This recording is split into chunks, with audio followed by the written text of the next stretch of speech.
Hi everyone! Wow, welcome back. Ketemu lagi di Lighters Friday Nuggets.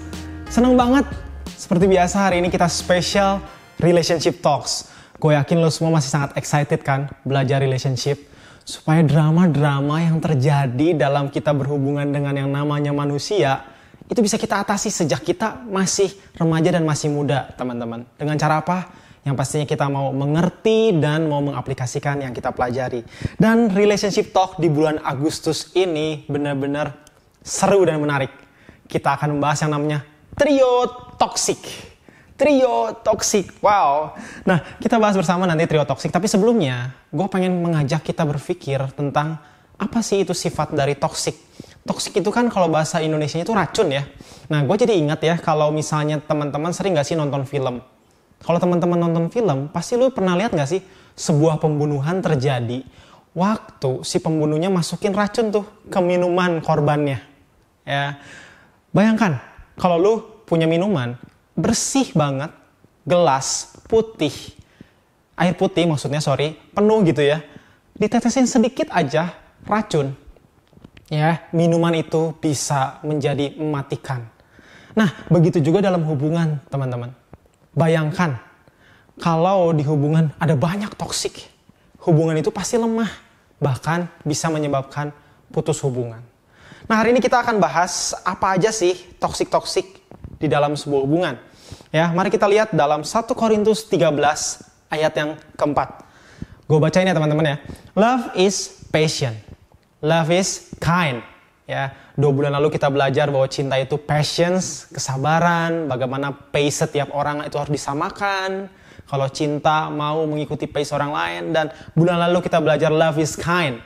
Bagaimana yang disebut dengan kebaikan itu bukanlah sebuah kelemahan. Tapi kebaikan justru adalah kekuatan. Dan hari ini excited banget kita belajar trio toxic. Apa aja itu? Yang pertama, it does not envy. Di situ dikatakan. Envy itu kalau bahasa Indonesia iri hati atau cemburu. Terus berikutnya, it does not boast. Boast itu apa teman-teman? Boast itu nih, sukanya memegahkan diri. Sukanya di aku gitu ya. Yang ketiga, it is not proud. Proud itu sombong atau pride. Nah, hari ini kita akan bahas satu persatu toxic yang dibahas di Alkitab ini. Yang pertama, envy toxic. Envy toxic itu apa sih?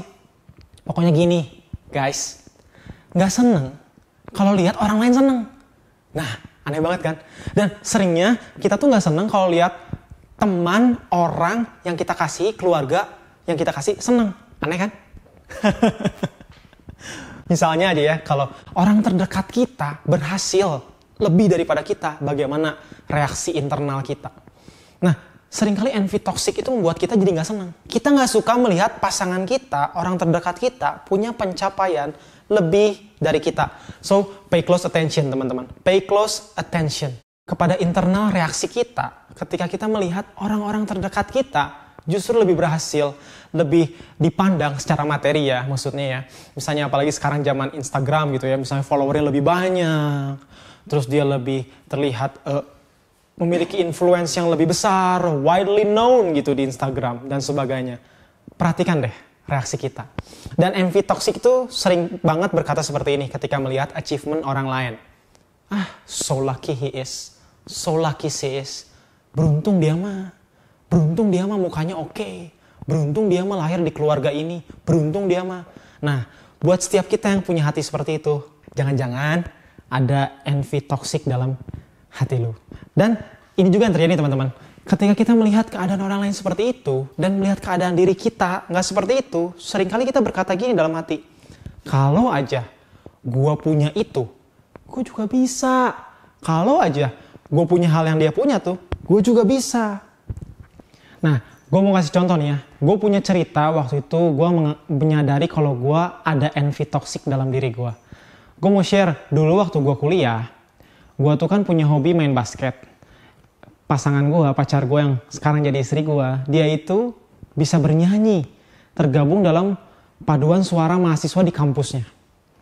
Dan yang tanpa sadar nih ya, tanpa sadar, dalam hati gue tuh gue gak suka ketika ngelihat dia suka nyanyi bareng sama pria-pria di sana. Cemburu, iri, karena gue gak bisa nyanyi pastinya ya.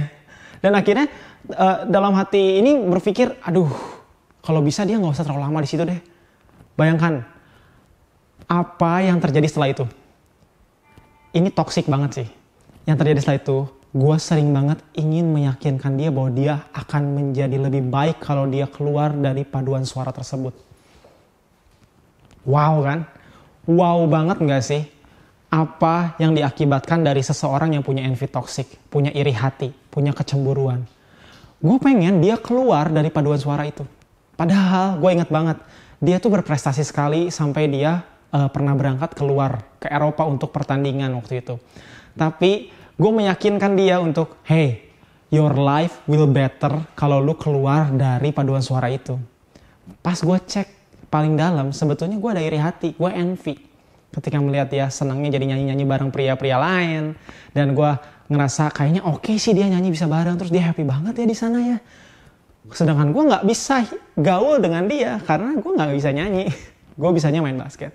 Nah, ketika dicek, gue sadar bahwa jealous atau iri itu karena gue feel unsafe about myself. Karena gue ngerasa gak punya, gue pengen gue punya, sehingga gue gak puas dengan diri gue. And you know what? Kalau kita feel unsafe tentang diri gue sendiri, tentang diri kita sendiri ya, if you don't feel good about yourself, it's hard to let others feel good about themselves. Kalau kita aja nggak ngerasa oke dengan diri kita pasti nggak senang ngelihat orang lain tuh oke dengan dirinya. Kita nggak pengen dia senang. Makanya tadi gue bilang di awal kan, nggak senang lihat orang lain senang. Itu toksik yang pertama. Lanjut ke toksik berikutnya, boss toksik. Nah, kalau untuk orang yang punya boss toksik ini ya, perkataan yang selalu muncul adalah gini, I have to be in the spotlight. Saya harus jadi sorotan. I center. Kemana-mana harus saya yang jadi sorotan. Saya yang paling berjasa. Tanpa gue gak mungkin. Bos toksik tuh berkata dalam hatinya gitu. Tanpa gue gak mungkin. Ini semua gak mungkin tanpa gue. I have to be in the spotlight. Wow, capek loh guys kalau lu bangun hubungan sama manusia yang seperti ini. Selalu dia pengen disorot. Selalu pengen diakui. Pengen disebut. Pengen dianggap berjasa paling gitu. Yang buat hubungan ini jalan, yang buat semuanya baik, itu gua. Pokoknya dia sering nunjuk-nunjuk dirinya. Because of me. I center banget. Kalau bahas relationship berarti I center relationship. Kalau ngobrol tuh pasti yang dibahas ceritanya dia. Nah ini orang yang suka memegahkan diri, membanggakan diri. Nah, gue mau ngaku dosa lagi nih teman-teman. Banyak banget ya dosanya ya. Sorry maksudnya banyak banget toksik yang ada dalam diri gue. Karena begitu gue siapin materi ini, gue ngecek diri gue. Apakah gue ada ya? Dan gue cek ada. Jadi gini teman-teman. Dulu itu gue tuh tipe yang pejuang. Ya, dalam hubungan juga ya dengan relationship gue dengan pasangan gue. Gue pejuang. Pokoknya setiap kali kita bertengkar, gue inget banget. Gue ngerasa gue yang menyelesaikan masalah. Ini karena gue. Gue yang minta maaf, gue yang paling berjasa. Gue selalu berpikir gini. Kalau gue gak berjuang minta maaf mati-matian, gak akan terjadi pernikahan hari ini. Gue berpikir gue.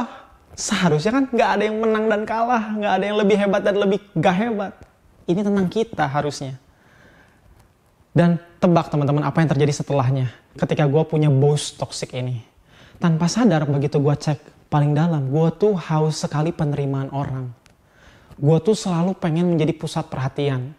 Apalagi kepribadian gue itu intim ya, influence. Jadi gue selalu pengennya jadi pusat perhatian di mana-mana. Nah inilah toksik yang suka membanggakan diri. Cek deh hati-hati, apakah lo ada dan dampaknya. Sebetulnya bikin orang capek loh bangun hubungan dengan orang yang punya bos toksik ini. Dimana seharusnya kita tuh you center relationship. Yang Tuhan ajarkan harusnya kan kita fokus ke orang lain. Malah I center relationship. Terakhir, toxic yang ketiga adalah proud. Mari kita baca dulu ya firman Tuhan di Amsal 10 ayat 13a. Terjemahan bahasa Inggrisnya di situ disebutkan, where there is strife, there is pride. Gue ulangi lagi ya. Where there is strife, there is pride. Menarik ya. Di mana ada perselisihan, pasti tuh di situ ada pride. Di mana ada pride, nggak akan lama tunggu pasti ada perselisihan. Pride itu apa sih? Kesombongan, gengsi.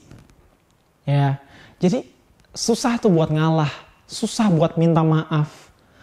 Pride toxic memiliki perkataan dalam hatinya gini nih, gila, gue diperlakukan gak pantas.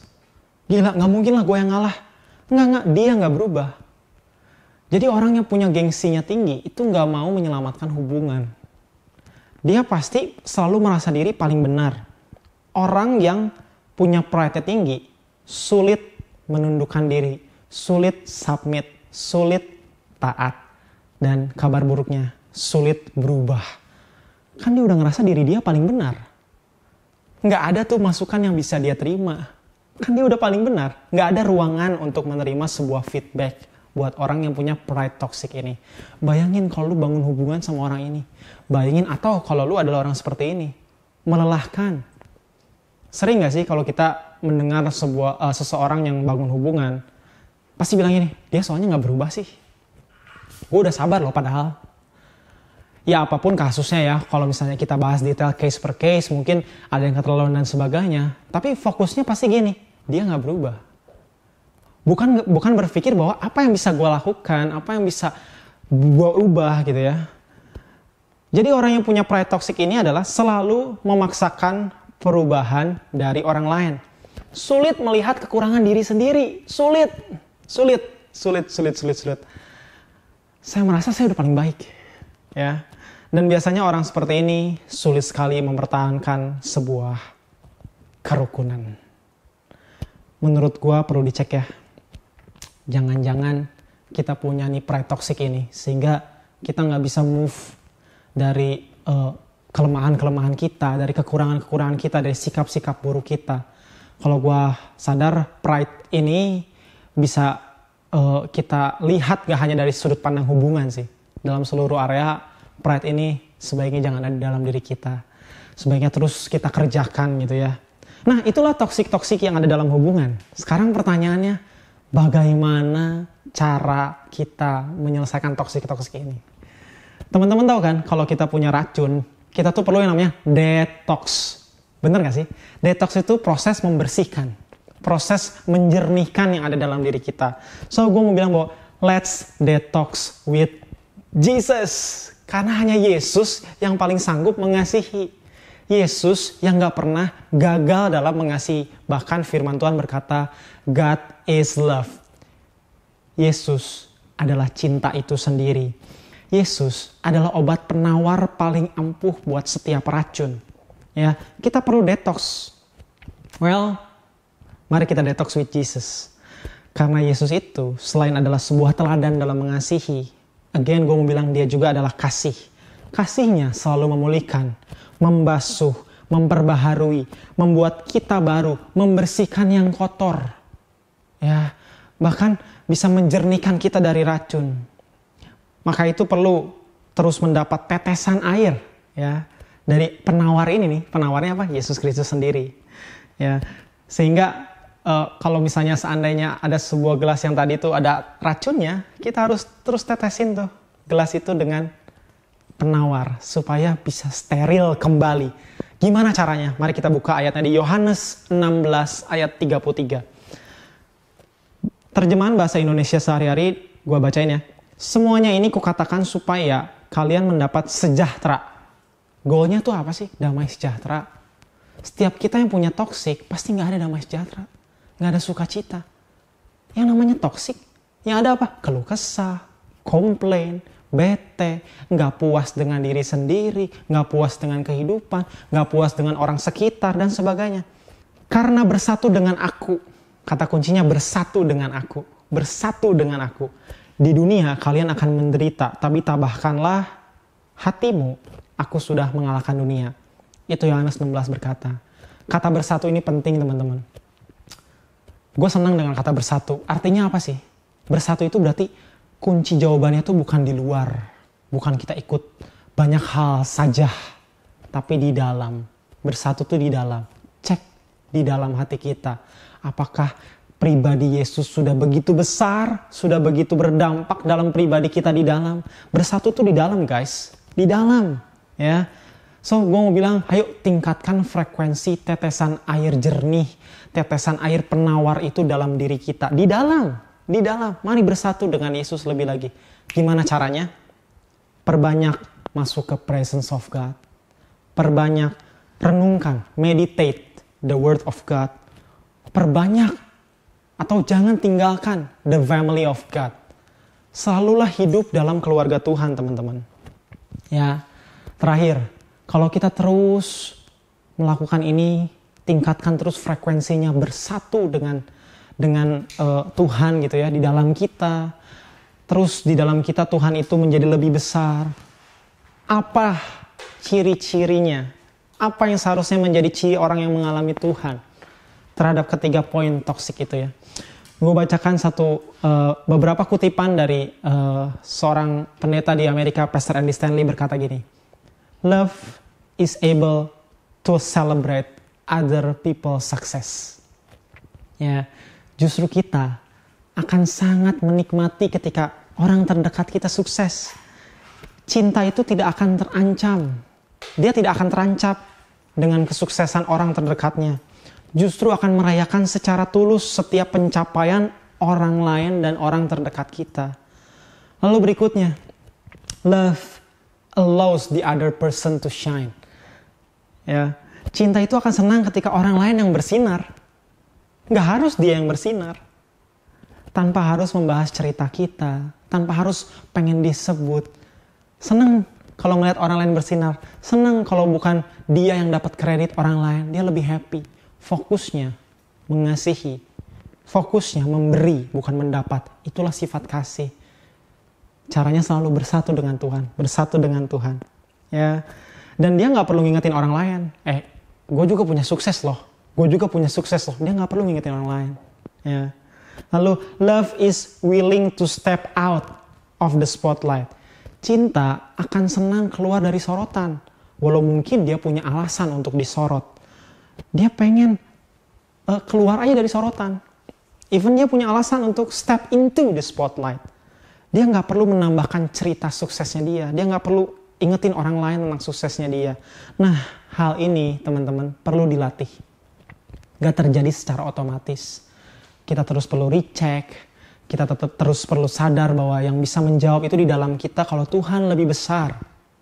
Ya, kalau nggak dilatih, bahaya nih. Toxic ini bisa terus berkeliaran. Patokannya selalu sama teman-teman.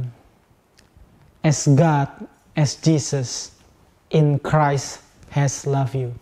Karena ini yang Tuhan Yesus lakukan dalam hidup kita, bukan? Bagaimana dia gak pernah mainin God card-nya dia. Dia gak pernah memainkan God card-nya dia nih untuk seenaknya. Padahal dia Tuhan. Ketika dia turun ke dunia, dia mengosongkan dirinya, menghilangkan kesetaraannya dia dengan Tuhan untuk menjadi sama dengan manusia, menjadi sangat sabar. Dia keluar dari banyak sorotan. Nah, inilah yang Yesus lakukan. Yesus begitu mengasihi kita. Teman-teman, apa yang Yesus lakukan ini hari-hari ini buat gue semakin sadar. Ya, kebetulan gue baru punya anak usianya 1 bulan, dan gue merasakan bagaimana menjadi seorang bapa. Di sisi ini gue berpikir, pantas aja ya Bapa di sorga benar-benar mau mati untuk menebus kita. Daripada anaknya yang binasa, dia memilih mati.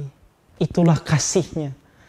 Ya, dan kasih itu juga yang sanggup memulihkan setiap kita yang terikat dalam toksik-toksik ini, teman-teman. Ya, Yesus yang walaupun dia punya kuasa Tuhan, gue ulangi lagi, tapi menghilangkan kesetaraan dengan Allah dan mengosongkan dirinya untuk menjadi sama dengan manusia. So, gue harap kita belajar sesuatu hari ini. Gue berharap kita merenungkannya. Gue berharap kita bisa menghidupinya, mengaplikasikannya. Supaya gue gak mau kita terus terikat dalam toksik-toksik ini. Berharap biar toksik-toksik ini gak perlu ada dalam hidup kita. Mari kita berdoa teman-teman. Gue mau berdoa buat teman-teman semua. Terima kasih Tuhan Yesus buat kesempatan kami belajar Tuhan tentang trio toksik ini Tuhan. Kami sadar Tuhan, secara lahiriah, secara manusia Tuhan, dasar kami adalah kami iri hati, kami cemburu, kami ingin membanggakan diri, kami ingin sombong, kami penuh pride, kami penuh gengsi Tuhan. Tuhan, Kami sadar Tuhan, cara satu-satunya adalah kami bersatu dengan Tuhan. Tuhan lebih besar di dalam kami, bukan di luar kami. Tuhan ada di dalam seluruh area kehidupan kami, Tuhan Yesus. Tuhan berdoa buat setiap anak-anak muda yang hari ini mungkin mendengarkan video ini, mendengarkan firman Tuhan ini. Berdoa Tuhan supaya Tuhan Yesus kasih-Mu yang memulihkan masuk hadir dalam hidup teman-teman ini semua. Terima kasih Tuhan, terima kasih. Percaya Tuhan, biar relationship kami semakin hari semakin baik dengan orang sekitar kami, dengan keluarga kami, dengan pasangan kami, dengan PDKT-an kami, dengan apapun, dengan siapapun yang sedang membangun hubungan dengan kami. Terima kasih Tuhan Yesus. Di dalam nama Yesus kami telah berdoa dan bersyukur. Amin, amin. Thank you guys. See you in the next Lighters Friday Nuggets. God bless you.